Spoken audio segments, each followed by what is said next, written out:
built in the workshop. They go over to the airport and they'll do the kite, flight. Well, you know, what's the old way the old novels start? It was a dark and rainy night. Well, it's a dark day on October 3rd, 2009 at the Clinton County Fairgrounds, but only the weather is dark. There are bright spots all around the place because we're having a very special day to benefit people with autism. The Clinton County ARC, Advocacy Resource Center, is sponsoring this for the second year. Yes, Teresa? the second year. Teresa Garrow is the executive director. Mm-hmm. Todd Castine is the clinical director and has been for quite a while. He told me before we started today that he used to work on the radio station I worked at on Saturday nights. And I came only in one time to chew him out? Yep. What good is that? And he's held a grudge all these. How are you, folks? Very good. How are you today? I was delighted. You know, it was a rainy night, and it was a dark and rainy morning. My dogs didn't even want to stay out more than 20 seconds this morning. But this is such an important cause. Teresa, what's happening today? Let people know. What's happening today is that we've decided to make the second annual event a family event. So there's lots of games, there's pony rides, there's a children's kite workshop. And all of the proceeds from everything that we do today will be used to help families with children who have autism or on the autism spectrum. There's a very important piece that needs to happen for these children who have autism, and that is it's called an assessment. There are these tools that are used to tell someone where a child is on the autism spectrum. And it probably should be Todd that's explaining this as opposed to me. But we'll get to him, don't you worry. But the most important thing that people need to know is that there's no funding for this. So families who just can't afford to have these assessments performed, and there's no way to have private insurance or Medicaid pay for them because they need the assessment before they can be eligible for funding. So we're using these proceeds today to help those families pay for those assessments. Just as we did with our last fundraiser in March, Late Night Catechism, we raised $8,000, and those funds are being used for that. So whatever we make today, we'll go for that. So. All right, Todd, let's get over a little closer. Let's talk about this because it's a shame that more funding is not available. Before we even start, I want to say that I am delighted with the national and international publicity that autism has been getting over the last year or so, because it was one of those nebulous things that people who didn't have a family member involved didn't quite understand. Mm-hmm. There are so many different kinds of autism that people don't understand. It's about time the public begins to get this, and but the funding has been not forthcoming, especially from New York State. There has been a complete and total freeze on any kind of money that's been available from the state. We started about 2 years ago trying to establish programming dedicated to autism service. The state supported what we were trying to do, but indicated that they just didn't have the funds to give us. And so under Teresa's direction, we decided to move forward and start raising the money, getting the word out, and bringing people in. We started with forum meetings, bringing families in to find out what they wanted for service. Diagnosis was one of the first things that they said, because families have to travel outside of the area. They would go to Utica, Albany, Boston, sometimes be on waiting lists for more than 6 months, and then they had to go through the expense, the travel, which may be difficult for a child with a disability, and then sometimes if the doctors are not available or the family is late to an appointment, then they have to reschedule. So that's when we decided to start offering the services here. It's essential to make these assessments early. Yes, it is. Yes, it is. Because that's what helps the family access funding. It also helps them know what the issues are and how to help their child through this period of time, the early childhood, and so that they can be more productive as an adult. And up until fairly recently, autism was largely misunderstood by the general public, and that's a kind way of putting it. Yes. Well, there are, as you had said earlier, there are several different diagnoses. There's something that's called childhood disintegrative disorder. There's called Rett's disorder. Then there's the actual autism.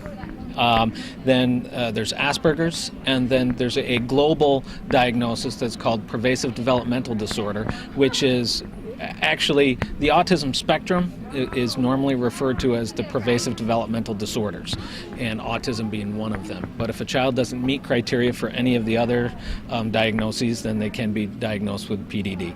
And there have been folks with autism that we've all known for years. Sometimes they were just the very odd, quiet wallflower that we all saw in school, and perhaps didn't socialize with as many people, and they just weren't diagnosed. And then, so for the most part, people only recognize those that had a severe disability with autism, because a person on the autism spectrum can actually have normal intelligence, and that's something that the public generally doesn't know. So, and we've seen quite a few people with various kinds of autism who've lived very productive lives. Their friends, their neighbors, sometimes even distant family members have no clue. Mm-hmm. But that's why it's important to get this assessment done early so they can get the help they need along the way, right, Teresa? That's right. That's right. It's absolutely essential. That's why we felt it was so important to start doing fundraisers to raise money to help families for these assessments. It's absolutely essential. So whatever the community can do, our hometown can help us out. Come on down. Anytime we have an event, sponsor it. Sponsor it. The fact is, Todd, as you know, and I certainly know and Calvin knows, this North Country does have a big heart. Mm-hmm. Absolutely. And all you have to do is get the message to them, That's right. define your problem, and tell them how great the need is, and they will come. And so that's why these events are so absolutely essential. Our viewers will be watching this sometime hence, after the event. But there's always next year. That's right. And there's always a need for your services and information at almost any time. They can contact you just about any time they need to. Yes, at 518-563-0930 at the Clinical Services Department. 33,000 children across the state of New York are diagnosed on the spectrum with the current statistics. That many. With the current statistics from the CDC, with 1 in 150 children, that means a Clinton County with 80,000 people could have 500 people or more that are diagnosed. So, I meant to ask you, and I talked about the publicity, especially the intense publicity with public service announcements over the last year or so. What's your opinion of the little kids saying, "My brother has autism, my sister has autism"? Do you see them on television often? I don't see them that often. Probably not as often as we should. I see them several times a day, so I know they're on some of the networks and some of the local TV stations. And it just underlines what you and I have been saying over the last few minutes. It could be anybody's family. Absolutely. It could be any child. I read something today about a child with Down syndrome, and this person went on to finish college and is now a speaker and will be lecturing at Plattsburgh State in the near future. Yep. So, don't lump people with autism in any special category, especially a negative category. Absolutely. And that's one of the things we hope to accomplish today, is to paint a whole new picture and a much rosier picture that people might be familiar with. Every child is different. Every adult is different. Each of them have their own set of difficulties and their own special talents that they may have. Whether or not they, read on a college level or have, difficulty communicating with another person. They're each have individual needs. They each have individual talents, and they have things that they can contribute to the community, and that's one of the biggest parts that we always try to push. Now, this assessment program has a name, this new assessment program of yours, doesn't it? First Step. There you First go. Step. And we actually, we can start assessing children as early as 18 months. No kidding. Yeah, parents will actually can begin noticing that their child is having difficulties within the first year, and by 18 months we can actually use the tools that we have to support the clinical impression of autism, and then it goes on to a physician for a final signature. So not only do people come here to donate money and find out about autism, but there are so many vendors here, so many different things they do. First of all, they can come to right here to the garage number 19 and get lots of information about ARC and about autism and about this program, right? Absolutely. And then they can make the rounds, and there's something for people of all ages. I saw little kids, Daddy the car, Daddy the car. Classic cars. We have the Children's Kite Workshop. The kite workshop is great. When I parked my car, Teresa, I said, wait a minute, somebody, and I thought it was a parachute, and then I looked and said, no, they're kites, and they're really neat, aren't they? Yes, they are. They're large, really large kites, and the vendor that's doing that is also going to help the children over at the airport later in the day, about 12:30, to fly their kites along with the larger kites, and they want it to be known as Kite Flight for Autism. Kite Flight for Autism has a ring to it, doesn't it? Absolutely. We're doing this on the third day of October 2009. On the second day of October 2009, we heard on the police scanners that a parachutist had come down somewhere behind the BOCES building, CV Tech, and it landed in the swamps. Look up for a red and white and blue parachute, and they had every fireman from the area with four-wheelers, and one guy said, hey, I'm up to my waist in the swamp. I need a little help here. Come to find out, it was a young man who had jumped out of a plane and wanted to land in a local park, and did, and got in his car and drove away and went to school and had no idea we had a massive search for him, so he was fine. All's well that ends well, right? That's right. So who works for months and months ahead of time to line up these vendors? Well, we've got several people that actually take the time. The entire administrative staff at the ARC spends time coordinating all of this. We have a wonderful person who does our PR. Her name is Brenda Gardner, and we have been working literally since our last event to get ready for this one. And I'm kind of delighted, I'm always delighted when I read the papers, listen to the radio, turn the television on, and they're willing to run public service announcements for something like this.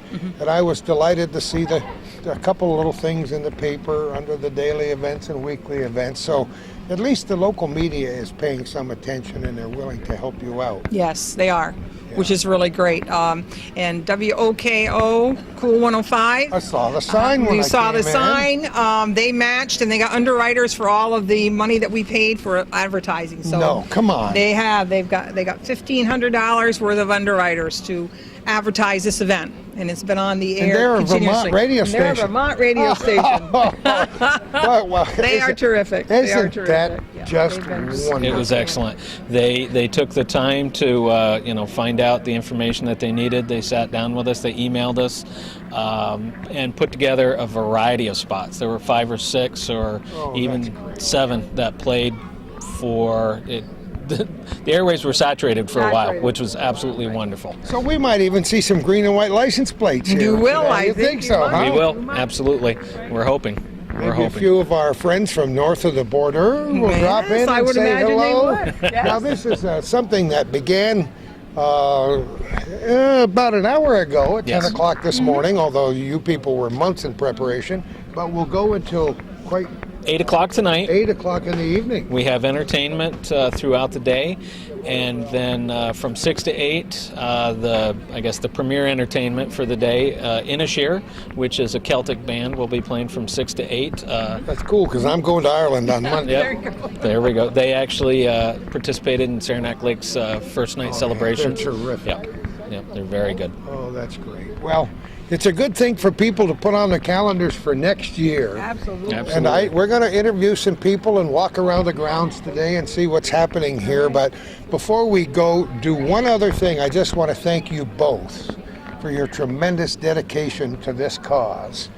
And I'm sure, even though some days you go home and say, what am I doing here? other days you can say, I feel good about About what I do. what we've done today Yep. at ARC. Absolutely. Its face has changed so much since I first came here, but it's such an important, critical, vital organization in the North Country. It serves a large segment of the population in ways that most of our viewers have no idea, even though we've done a couple of... When did we do the first show there? Maybe 10 years ago? Yeah.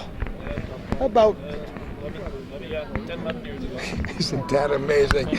So it's time for an update, and that's Yes, why it we're is. here Yes, today. it is. Thank you you very both much. for having us Thank here. you. We're going Thank to you. move on and see what we can see. All right, enjoy All right. yourselves. Thanks Enjoy. again.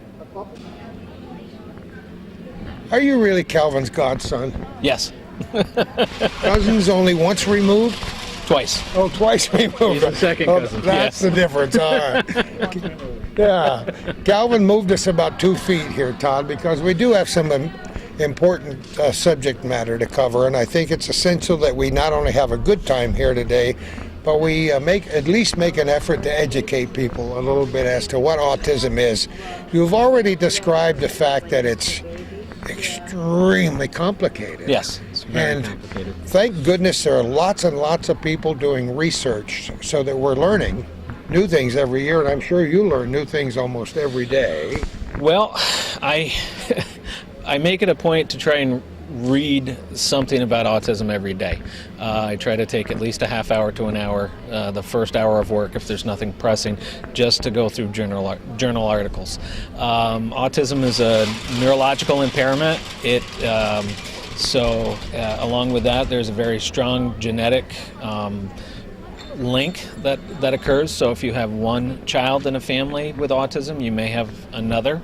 There are cases that there's such a strong genetic link that they're actually trying to do research right now, finding families that have only one child who's autistic and see if they can find some different genetic markers from that to try to determine what some of the causes are. But it's a neurological impairment that affects a person's socialization skills, it affects their communication skills, and it affects behavior in general, because communication and socialization are the key to learning. So you may have someone who cannot speak at all, or someone who can speak very fluently, but doesn't know how to socialize. Can't pick up on the social markers that you and I would pick up on that says that I'm upset, I'm angry, I'm no longer interested in this conversation. Am I supposed to laugh at that joke?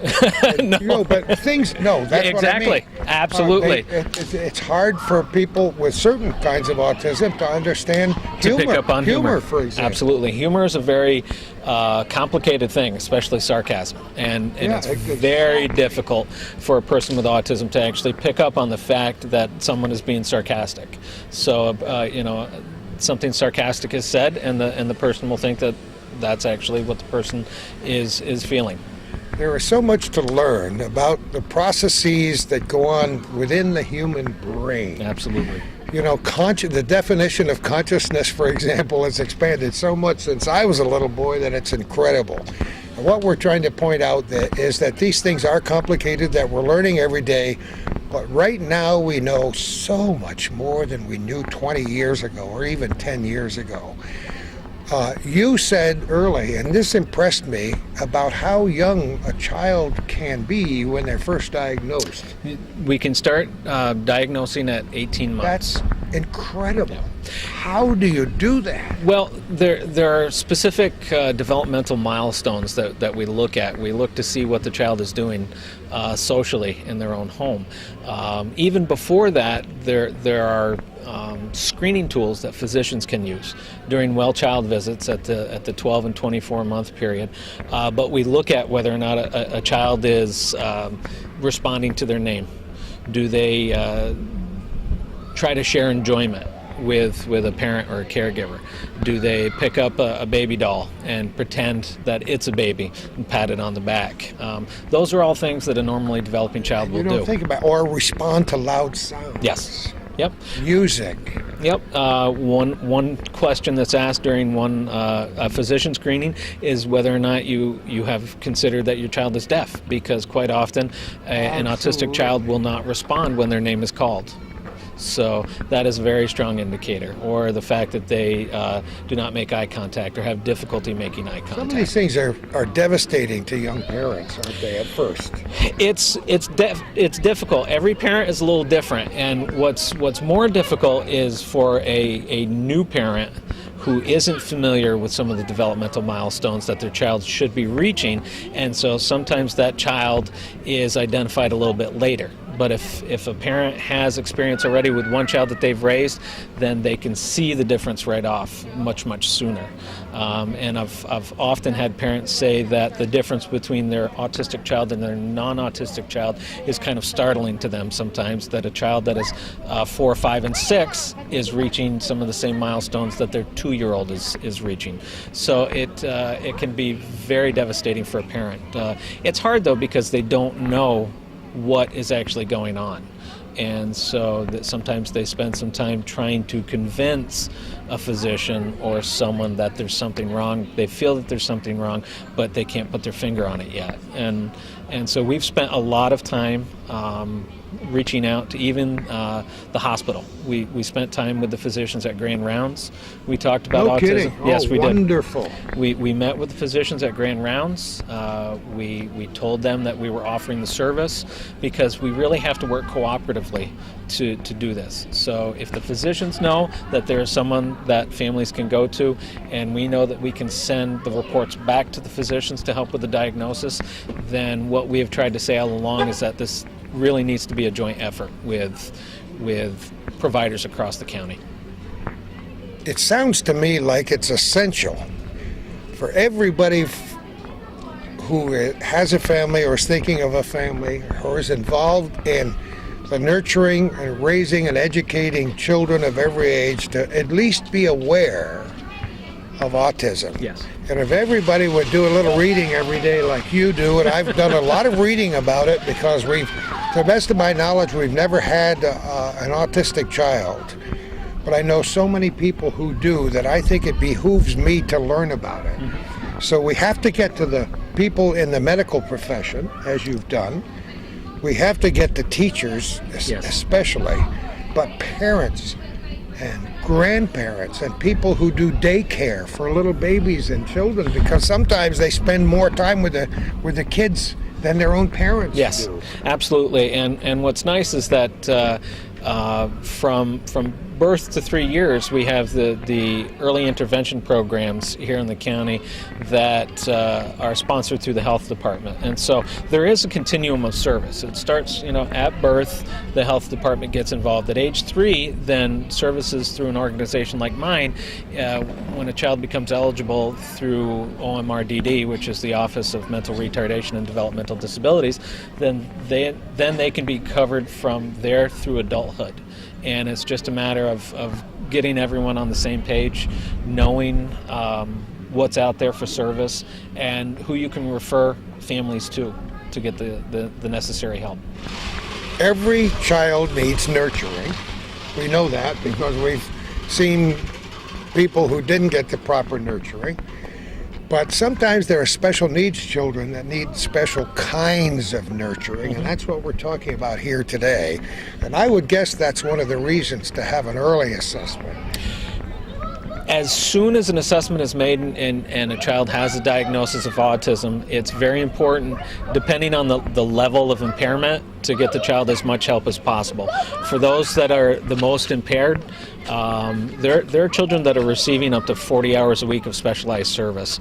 And if that occurs early, then at times you can get a child's social skills and communication skills developed enough that they can start school in a regular classroom with the rest of their peers, and that's the goal.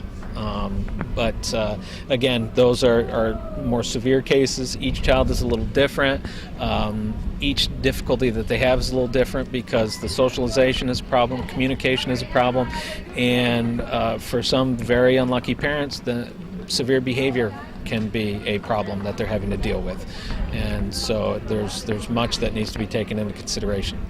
We're talking with Todd Castine. If you just turned on your television set, we're sorry you missed the beginning of the show, but chances are it'll be aired again and you can see the whole thing. This show is not only available on cable systems throughout the North Country, but on the internet as well. As you talked about somebody in Florida who might want to be watching it, right? At Plattsburgh.com or HometownCableNetwork.com. And it's nice because people do respond. When the camera was off, we had a couple that dropped by and said, we enjoy your show, and that's very, very nice. Yep. So, if you turned on your television set when you heard we were going to be here at this second annual event at the fairgrounds and expected it to be all fun and excitement, we hope to have some of that before we leave. But I think it's essential to get the word out, because I know, as I said earlier, there are people, young parents who are watching this show who say, oh, wow, call now. Yeah. What we want everyone to know is that autism assessments are now available in Clinton County. They have to call the Advocacy and Resource Center at 518-563-0930. And we're working with school districts. We're working with individual parents. In the middle of October, we're meeting with all special education chair people from the county to tell them about the service. So our executive director, Teresa Garrow, and I will be meeting with them just to review the fact that we're available to help them, because at times school districts may not have the assessment tools necessary to provide a diagnosis of autism. And so again, if we get the diagnosis for a child, it's a matter of just getting them the help that they need. You know what, I can understand just by listening to you. First of all, I congratulate you for being so knowledgeable on the subject. This is your passion. For 22 years. Yeah. And I know you're working very hard on behalf of these people. I also know what parenting is all about, having been through it with so many kids. And I know that parents sometimes close their minds to the possibility of some problem that their child might have. But it's essential, I would guess, based on what you've told us so far, that if parents see some kind of aberrant or different kinds of behavior in their children, whether they're tiny babies, and they've all read the Spock books and all the other parenting books, so they think they know what's supposed to happen at age 3 months, 6 months, 9 months, 12 months, 15 months. And if there's something different about that, or if they have a 3 or 4 or 5-year-old that's just getting ready to start school, they see something, that's when you gotta call. The important thing is, normally the parents are going to be taking their child to the pediatrician first.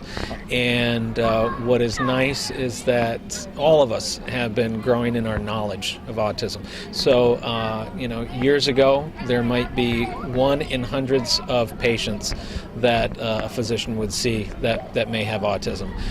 Or you'd talk to a physician who had never come into contact with a person in his practice that had autism. And now I don't know a physician that has not said that they don't have someone in their practice that has autism. So we've learned more about it, we've educated more people about it, and the fact that more people are knowledgeable really contributes to the growing number of people that are being diagnosed. I don't want to predict a dire outcome in this funding thing, but it sure hasn't looked good for a few years now, has it? No, the Advocacy and Resource Center, along with several nonprofits across the state, we're basically working on the same amount of money that we had been working on in 2007. So from there's what's called the trend factor that helps us keep up with inflation and everything else. We've not gotten a trend for several years, and depending on what happens, we may not get one in 2010. So the biggest thing is to tighten the belt, make sure to keep spending down, pool resources, and just provide the same service that we always have been by doing business as smartly as we can. And besides inviting people to an event like this where they get a lot of fun and enjoyment out of it, besides making a contribution at the gate, I'm sure there are people out there who could, if they wanted to, make a sizable charitable donation to your organization, and I bet you would accept it. I think that we would, and anytime that anyone would like to contact us to talk about someone or something like that, they can reach us at our administrative offices at 231 New York Road on the old Air Force Base in Plattsburgh, and the phone number is 518-563-0930. That's wonderful, Todd. We're going to have a great day. I didn't mean to make you stand still for so long. Which is something I don't We'll normally talk do. to you again before we leave. Okay. Thanks again. Thank you. Yeah, we talked about the kites flying high around here today over the Clinton County Airport near the Clinton County Fairgrounds, and a special kite building program that they're holding here today, sponsored by Advocacy and Resource Center. And boy, there's one. That's beautiful. Many people are into kites, and I'm like the Snoopy cartoon. My kids used to laugh at me because I would build a kite, and then I would run, and I would run until my tongue was hanging out, and the kite had dragged, 3 miles on the ground and never could get up in the air. As a kid, we used to build box kites, and I'm sure Calvin remembers that. These are really quite nice, and there are people who can build kites and manipulate them and have war games in the air and have little tiny ones and great giant kites. So that's a good program here today. We're right in the middle of the cars and trucks. And this old 31 Ford truck is really, really nice. As some of our viewers might remember, I had a 1934 Ford truck that's been at Plattsburgh Radiator over in Skyway Plaza for some years now. They're turning it into a nice street rod, and my brother Jim was visiting me with his wife Mary recently, as we're doing this on the 3rd of October, and stopped in and took a couple pictures of progress. They got a nice motor in it, they got a good chassis under it and tires on it, so 1 year that'll be finished and maybe win some awards. There's some beautiful cars here. Todd said he was grateful and surprised that this many cars showed up today, because the weather certainly was threatening at best at 5 o'clock this morning when I first saw the light of day. So we thank these people for coming here today, and all those people, of course, when you see this, who will have participated in this event, because if you saw the beginning of our program, our interviews with Teresa and Todd, you know how important these fundraisers are, because it's one of the only ways they have to gain enough funding to keep their programs going year after year. These, Calvin and I both like the old cars. I like all kinds. I think you favor Chevys, don't you, Cal? The old Chevys? Well, the 50 Chevys, yeah. Yeah, they were nice. I've been driving Fords lately. all my adult life, Yeah. but as a kid, the Chevys in the 50s, I just kind of course, we had a Chevy dealership, Trombley's Oh, that's garage, true too, yeah. And every fall, my classmate Wayne Burrell, who was whose sister married Dwayne Trombley, would get us over there. We'd see the new cars when they come out, so the 57s, the 58s, the 59s, when they came out, we were right there to see them, so you kind of grew up with them. My brother and I were commiserating, as we often do. He's 4 years older than I. But we remembered back in the early to mid-50s, when we finally left home, how we knew every car, every American-made car, and every model Oh, yeah. of every car.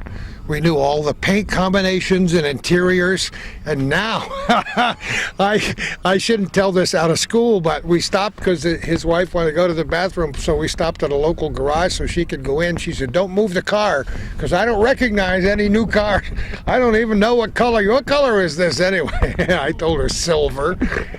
So that's true. I don't recognize the models of newer cars. They kind of all look alike. They all look alike to me, but it's great to see some of the old classics and to remember all the cars I've known and loved and built and wrecked and who knows, down through the years, from the first 39 Ford Standard Coupe that I bought in the junkyard on 11B outside Malone and turned into a black and white skunk-colored hot rod. which my mother sold when I went off to college because she was positive that I would lose my life in it, and she may have been right. I didn't thank her at the time, but I probably should posthumously now. But I've had so many old cars, and don't have any old cars left, but I certainly have had many. Well, that's all I can afford to drive is old cars. So. Yeah, I'll tell you, new cars are certainly pretty expensive. I don't know if they're actually having any judging here today. I didn't ask them if these cruisers are going to be judged. I'm guessing not. Just maybe here for display. Yeah, let's take a look at the car that made Ralph Nader famous here. Oh, isn't it amazing? And if there's anybody watching this who doesn't know what a Corvair is, you're about to get a liberal education. And they took a bad rap, the Corvair did. Of course, the engine is in the rear, and that's a surprise to many people, like the Volkswagen Bug. Yeah, that amazed me that he went after the Corvair and didn't touch the VW Bug. I just wondered what that was all about. These cars were labeled as extremely dangerous. I believe they must be. But there are other people who say they are not, and this one is evidence that this one hasn't burned up yet. Yeah, I'd rather be sitting in this one than a VW Bug if we had a head-on collision. I think you're absolutely right, and I haven't seen a nice Corvair in a long time. I would like to look at the registration to see what year it is. It looks like it's driven on a regular basis. 1964 Chevrolet 4-door. It doesn't even say Corvair. It doesn't have the model number on it. Is that cool or what? So there are still, every now and again, you still see a few on the road. Nowadays, here in the North Country, people love pickup trucks.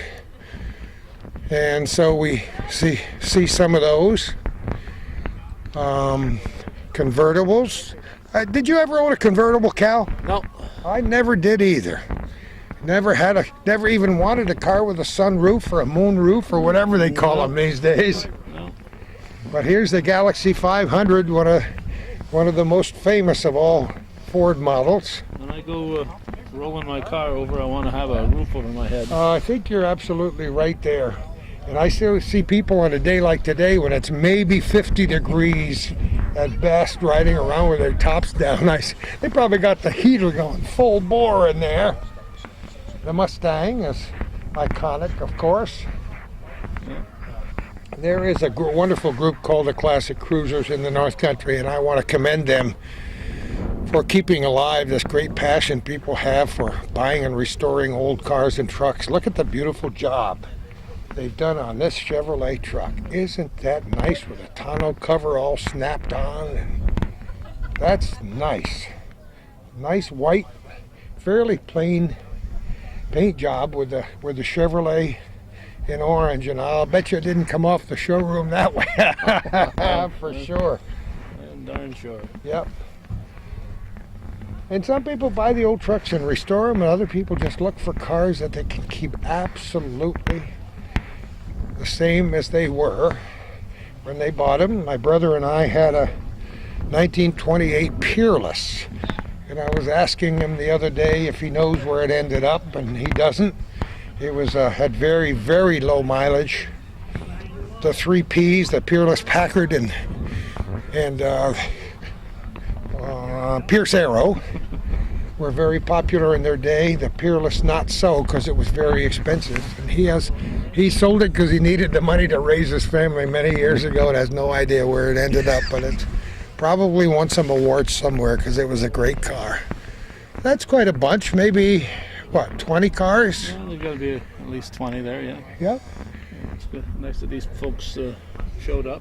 I think it's terrific. Some come from a few miles around, and they're very active people. There are Corvette clubs. There might even be a Corvair club. Oh, yeah, there's certainly Mustang clubs. And there are lots of Mustang clubs, and that's for sure.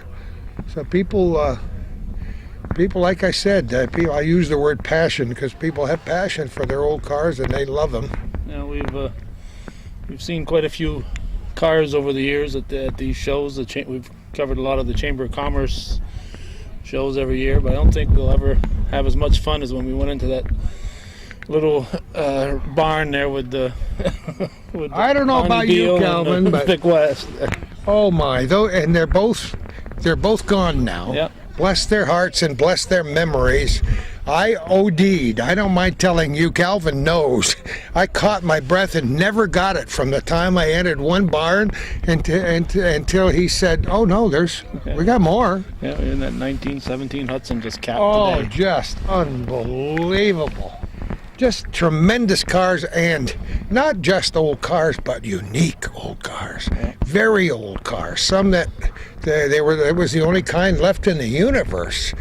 And after they both died, I always opined about what might have happened to those vehicles, and I hope they found good homes, because I had driven past those barns so many times and never knew what tremendous treasures there were inside. Every now and again we play that old show, don't we? Oh yeah, we play them all now and then. Every now and again. I don't know if that one's at Plattsburgh.com I don't or think not. it's there yet, but I got to get it on there. Yeah, I got to get it on there, because people who love old cars. There is, I've never really looked at it closely, but is there an alphabetical listing of shows? No, you can just go to that page and search and put in a keyword, and it'll pop up if it's on there. So. And there is a complete list, so you can go down through the list and see which one you might want to watch. Yeah, and we're adding new and old ones every week. We've got, I think the oldest one we've got on there. Well, the oldest one we got on there is the first show we've ever done. It was that back in 1983, June 7th, 1983. Softball Class B championship at Section 7, Peru in northeastern Clinton. So that's the first one we ever did, and that's on there. And I do have a softball game, men's softball game from '83 that I recently put up there, and I've got some 86 and 87, and so we're trying to get a variety up there so people can have, We know that's a long time ago, because Todd Castine, who's been on our show a lot today for a very good reason, said that he worked at the radio station on Saturday nights in 1988 as a part-timer when the Yankee games were on. He actually had to talk and play music. It'll come to me in the middle of the night, and I'll wake up and say, "Oh no, I remember him." But of course, Timmy Gagnon worked for me for a long time too, and we know him as being a stalwart with the Woodmen of the world now. he might even be here today doing the. They're doing some fingerprinting here today. We'll look for him. The Camaro, a great vehicle. Boy, look at that. That's pretty pristine, isn't it, huh? Yeah. That's a dandy. Well, I don't know if it's my imagination or my optimism shining through, but it feels a little warmer, and the sky looks a little bit brighter than it did when I peered out the window for the first time today. And we hope this event, the second annual event, to benefit those with autism through Advocacy and Resource Center in Clinton County, is a tremendous success today. They certainly deserve it. Well, we were just wandering aimlessly up and down the aisles, Calvin and me, and thinking about things and hoping that it doesn't rain anymore. And somebody said, "Can you give us 30 seconds?" And we said, "No." He looked at it. It was a joke. We're here to talk about MVP Kids, and I don't know anything about it. First of all, who are you? I'm Erin Milligan, and I'm actually a volunteer with MVP. And you are? Katie Bond. Katie, how are you? Good. I'm delighted to be here. It says on the sign, Sports League for Children with an Autism Spectrum Disorder, ages 5 to 12. You're already heroines, as far as I'm concerned, to deal with this. Tell us a little bit more about this. Well, the program it's a sports league based. What we do is it's all for all children that are on the autism spectrum, and we do basketball or baseball. What are we doing in the middle of right now? Bowling. Right now we're doing recess and playground games. Recess and playground. Yes, I like those. Yep, it's where the kids can get together and they learn skills and interact with other children. So it's a good opportunity to get the kids out. So. How long has this organization been around, and why did I not know about it before this minute? It's very new. She just founded it. This is the founder. Ta-da! So it's still new. It's only, what are we in, like eighth week? We started in May. brand new. Started We in started May, in yeah. May with baseball. So- we had soccer in the summer, and now we're doing recess playground games. And we're going to have something every season, and they only run 6 weeks each program. Tell me how the idea was conceived. You didn't just have a dream. She's a Kind genius. of. No, actually, a girlfriend of mine moved to North Carolina, and her son is affected by autism, and he was in a sports league, and she told me about the sports league. It was for children who had autism spectrum disorders, and I thought we needed something like that up here. Plus, my son had been involved in a town sport, and also one with the YMCA, which we very much enjoyed, but it was also very difficult for him and myself and many others. So we thought maybe we could start that sports league that was in North Carolina here. So we came up with a name and just got it You started. came up with a name, so this isn't part of a national organization. No, it's not. This is yours. MVP this is ours. Kids. Yes. Who did that neat logo for you? Oh, actually, Chris Boyer designed that. Well, congratulations. Yes, he did a fabulous job with that. So you're just barely getting off the ground with the organization. Believe it or not, but there's been a lot of success. A lot of kids show up, and they really enjoy it. So it's been really good. We have a lot of awesome volunteers. So This one right here is one. We have another one inside. We have about 27 volunteers, and right now we're servicing about 30 children And you're based, do you have an office or do you work out of your out of home? my house. in her Isn't that car. the way it is? Do you live near here? Yes, I do, right in Plattsburgh. And obviously there is a need. If there weren't a need, you wouldn't enjoy that much success this early. Correct. And are people stopping by just like we did saying, what the heck is this anyway? Actually, I haven't had many questions, just a lot. The games are very popular, so people are playing the games. Not many questions, but But we have plenty of brochures and everything that explains everything, and it has pictures of the kids and the things that we've actually done thus far this summer since we've started. Now what, is there actually an organization with a hierarchy like a president, vice president, secretary, treasurer? How did you Not organize so it? much. She's just a wonderful kind lady, and Well, we she can I have a lot of support, though. I does. did organize a advisory committee, and I invited several people in the professionals in the community. We have Dr. Egan from Plattsburgh State. Oh, wonderful. So she's a psychologist, so she's on board. We have an occupational therapist. No we have kidding. yes, speech pathologist, a director of a early intervention and preschool agency for children of special needs is on. We have many parent members. We have a lot of help and advice, which is incredibly helpful. And then all the volunteers really make it. I'm sure that our viewers have no idea how hard it is to get something like this off the ground. You have to be a tremendous optimist even to tackle something like this. Well, we knew there was a lot of need, so I didn't think we'd be struggling too hard. I thought I just might struggle with some of the volunteers, just but do it's it, right? haven't had. Yes. Yep, it all fell into place. Once she started it all, just kind of snowball effect, and everything worked out. So. Is there a need for funding, or how are Of course. how are you paying for your brochure? Well, the Autism Awareness Walk had funded our insurance, as we needed insurance. They also helped with some of the equipment. We are having bottle drives to raise money. We're having a basketball tournament. We're having one actually October 24th to help raise money. And always begging for money. You know, I know for a fact that there are many people, young, middle-aged, and old, who are looking for the perfect organization to volunteer with. And I think we just found it. For some of those people, how would they get in touch with you? Well, we have a website. You do? Yes. Who does that? You do? Yes. I should have known. www.mvpkids.org. My phone number's on there, email address. They can contact me through that.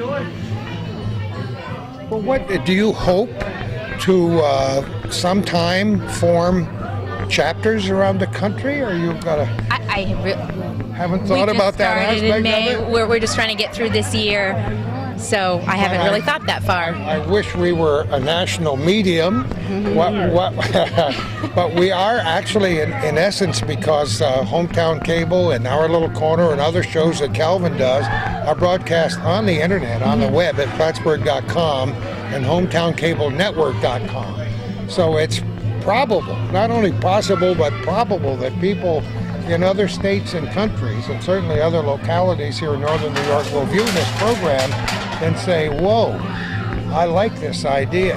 How would they get in touch with you if they want to get involved? Through the website, or they could call me.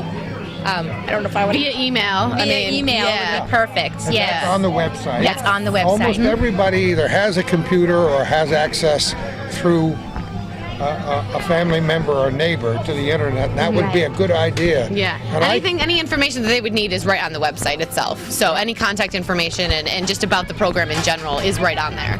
So I can envision this idea blossoming like a spring flower. Well, hopefully. Obviously, you've covered a lot of ground in a few short weeks.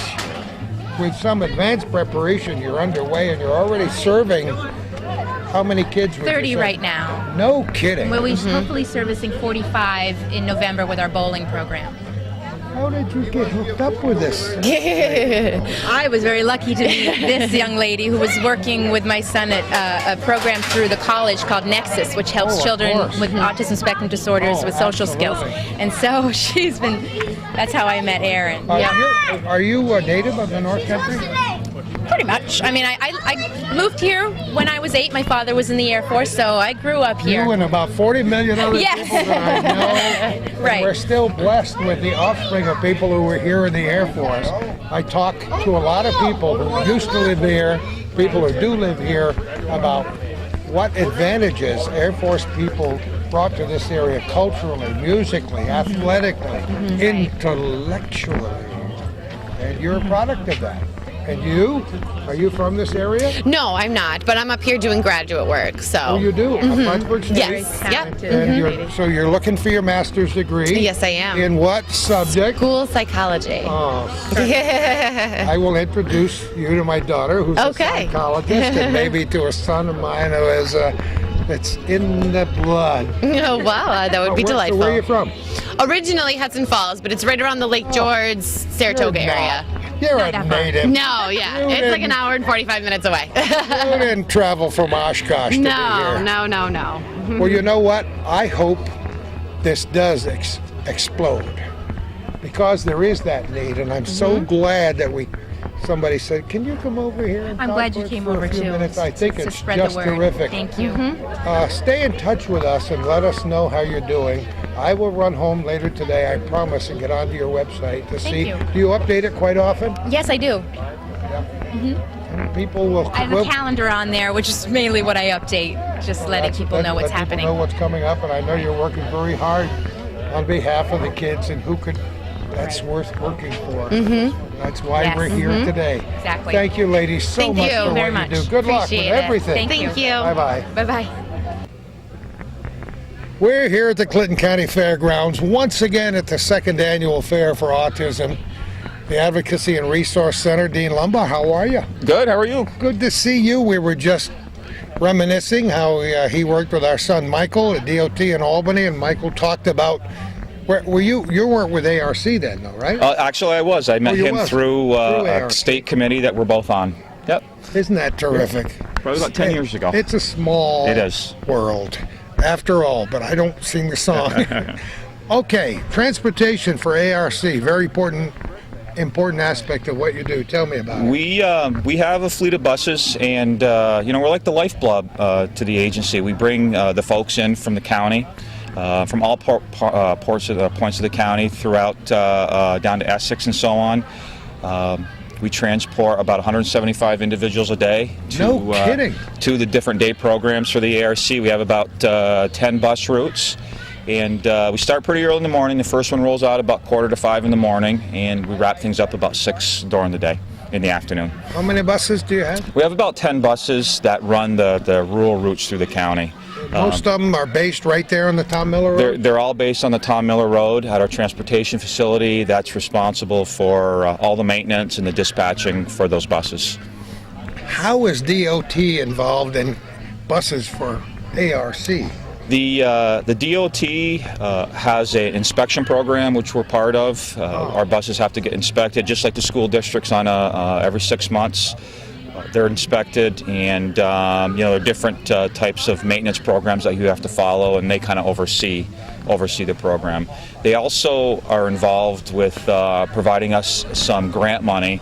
The majority of our big buses are funded through what is called a Section 5310 grant, and that's what Mike Baker was involved in down in Albany, and it pays for a good portion of those buses. So, and the agency comes up with a balance of it. Now, are you responsible for training drivers, or how does that work? Yeah, we are. We have 3 driver trainers, and we're responsible for training the bus drivers, along with making sure all their credentials are up to date. Drug and alcohol testing is a part of it. We also, along with our bus drivers, we also have a training program for all the drivers that drive agency vehicles, which is somewhere around 250. So every year they come through, and we give them a variety of training. We take them out on a little bit of a road test, and we go over some of the special features that the buses have and the handicap accessible vehicles have. So. And once again, people drive by and they see the ARC signs. They may have known somebody who had a child or an adult that took advantage of the services. Absolutely. But they don't know what goes on behind the scenes, and that's why we like to talk to people like you. A lot of people don't realize how big the agency is. When I tell them, the number of vehicles that we have on the road and so on. I was mentioning to Calvin earlier, on average, last 10 years or so, we go at least 1.5 million miles a year. Come on. As an agency. So isn't that incredible? It is. So it's quite large. No wonder you need new buses every now and again. Exactly. Yeah, we have to stretch them out 10 years with the grant program, which it is. The school districts don't. They're able to turn them over on a more regular basis. So maintenance is key. Keeping them up is key. How did you get involved with ARC in the first place? Well, I kind of got involved in the transportation world back in the late, I guess it was the mid 80s. I worked with a Roadway Express, a trucking company. Oh, did you really? I did for 10 years here in Plattsburgh and over in Burlington, and the commute, quite honestly, the commute back and forth got old fast. I did that for about 8 months, and this opportunity came along, and. Back in '96, and I've been here ever since. So it sounds like you found a home there. I enjoy it. There's a wonderful group of people I work with, and once you get familiar with what we do, and you get to develop friendships with the individuals we serve, it's amazing. So it has been a good job for me, and good career. That's great. Well, obviously you're doing a great job, buddy. Well, I appreciate it. And again, it's a challenge. The winters up here can be the winters up here, and that's always a challenge. But we got a good group of mechanics, and I'm fortunate the staff that I have been around quite a while. Some of them have 20, 25 years of service in the transportation field at the ARC. So when you have a good core group of employees like that, it makes my job a lot easier. Some of the drivers have to have special licenses for the bigger buses. All the drivers have to have commercial licenses with passenger endorsements and air brake. Most of all of our buses have air brakes now. So they're, they have the necessary licenses, and again, they do federally required drug and alcohol testing, and physicals every so often, and so on. So written tests, and it's pretty extensive. Again, I'm fortunate. Most of my drivers have been with me quite a while, so that makes life easier. It does. It makes my job a lot easier. So thanks so much for talking you're with welcome. us. Thanks so much for everything you do. Have a great day. Thank you. We're inside Out of the Wind. Mike Bushy, how you doing, bud? Good. Now, what's this all about with the DNA? Well, what we did today is we came down and set up a booth with the Woodmen, and we're giving gifts away, and we are having DNA and fingerprinting, which consists of basically taking the thumbprint and a hair follicle, put in a little bag for the kids. No, that's probably a good idea, isn't it? Yeah, it works out well. And we'll be doing that a little later today.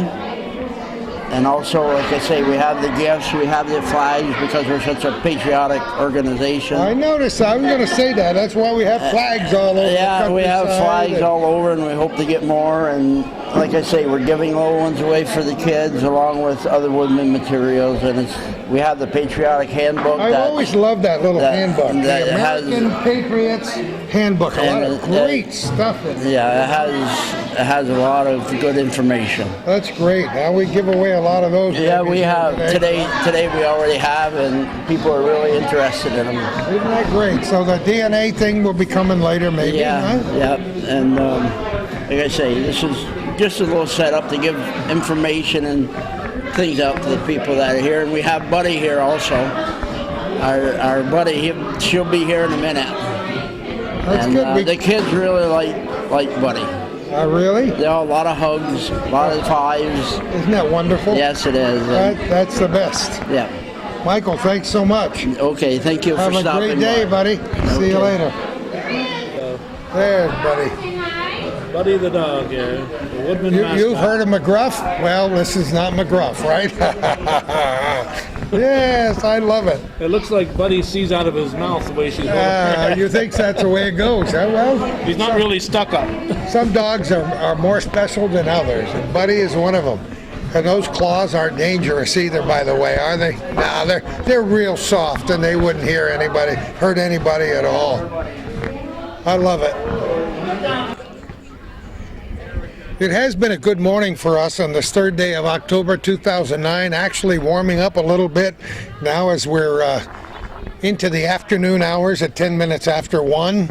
The reason we came to the Clinton County Fairgrounds off Route 22B outside of Morrisonville today was to celebrate a lot of good things in our community. The annual Fall Festival, the second annual, being sponsored by Advocacy Resource Center.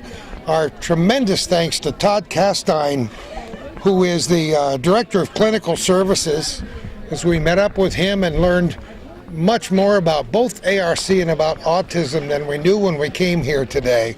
And to, of course, the Executive Director, Teresa Garrow.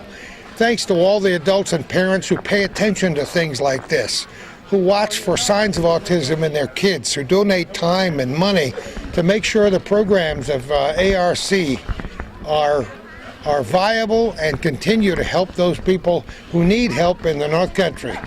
Thanks to Dean for his conversation, well, to Mike and all the other folks we've interviewed here today, but most of all, thanks to Calvin for holding that heavy camera on his shoulder for these many years. Without Calvin having a dream back in the early 1980s, this program, its predecessors, and who knows what might be in the future would not have any way of being. It's a kick for me every time we do a show like this because we hope we've made a dent in the lack of understanding for many of these things in the North Country, and occasionally maybe we even entertain people. I really don't know. Thanks for all your suggestions. Thanks for your support, watching us on the cable systems, watching us on Plattsburgh.com and HometownCableNetwork.com.